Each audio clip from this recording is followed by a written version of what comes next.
Hey everyone, my name is Joe Zubek. I am a transitioning Army soldier. I currently just got done with the med board and I wanted to create this video to kind of give a brief overview of what happens when you're going through the med board, whether in the Air Force, Marines, Navy, Space Force, Army. There's not a lot of information out there to explain what's going on. So let's begin. You go through the med board when a provider determines that you have a condition that is no longer serviceable. What does that mean?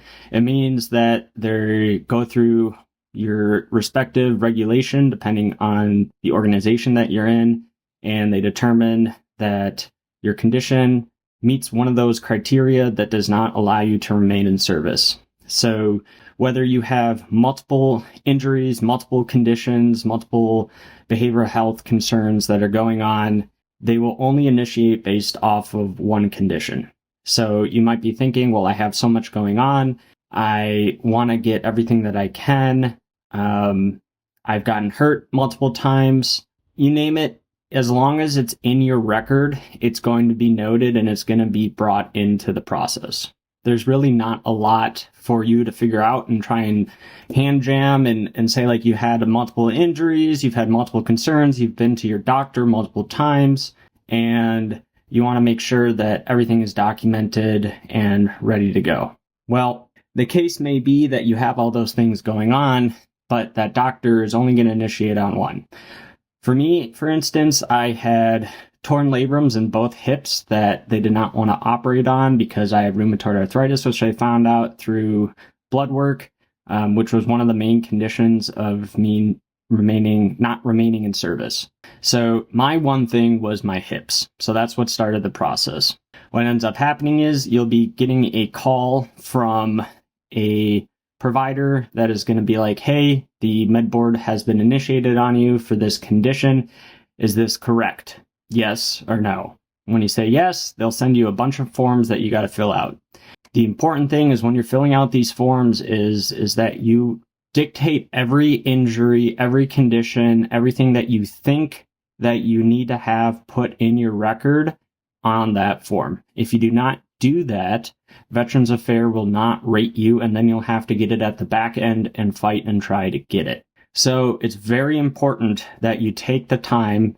It may be a few hours of you going through this form and filling it out, but it's very important that you do it correctly the first time, because if you do not do that, they will not look at those conditions or they will not look at those injuries that you had. You may be thinking that your service wasn't long enough, that you didn't do enough, that, you don't want to go ahead and get it. Well, let me tell you that there is no better advocate for yourself than yourself. You may be thinking that you don't want to do it now, but when you're 50 years old and older and you're having issues based off of those service-related concerns, you're really not going to be able to do anything about it, and you're going to have to pay out of pocket. This is what you can think of workman's comp for your time in the military, since we do not get that. But it's very important that you fill out that form correctly.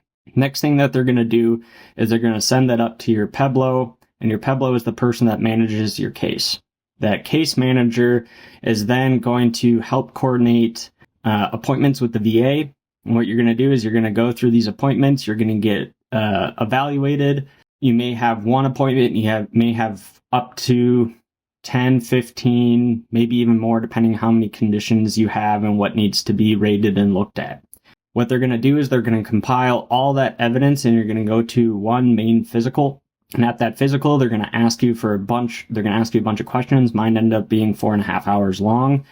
So be prepared for that. When you're done with your main physical, they package it all up and they send it off to see if your condition and everything like that can move on to the physical exam board. Once it reaches the physical exam board, that's where the decisions really come in. So what they do there is they look at it and be like, hey, is this person able to stay in service with the condition that they have? Yes or no? If they determine no, what's going to end up happening is it's going to be sent forward. You're going to get your ratings and you're going to get your ETS date.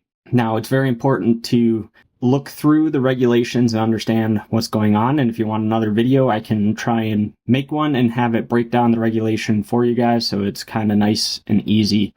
But what you're going to be able to do there is if you get an unfavorable rating, you can dispute it. When you dispute that rating, it allows them, or it allows you to get secondary evaluations, gather more evidence, get more stuff on your case. But keep in mind that this process may already be going on for 5, 6, 7, 8 months, and this saying you don't agree is going to push it on for another few months to a year. So keep that in mind when you're going through this. But if you do get favorable ratings, or you agree with the ratings that you were given, you just fill out the form saying yes, you agree, you get your ETS date, and you start out processing. That's just kind of a quick little overview of the medical examination board process and the physical examination board process. That was very quick and dirty. But once again, this is my experience.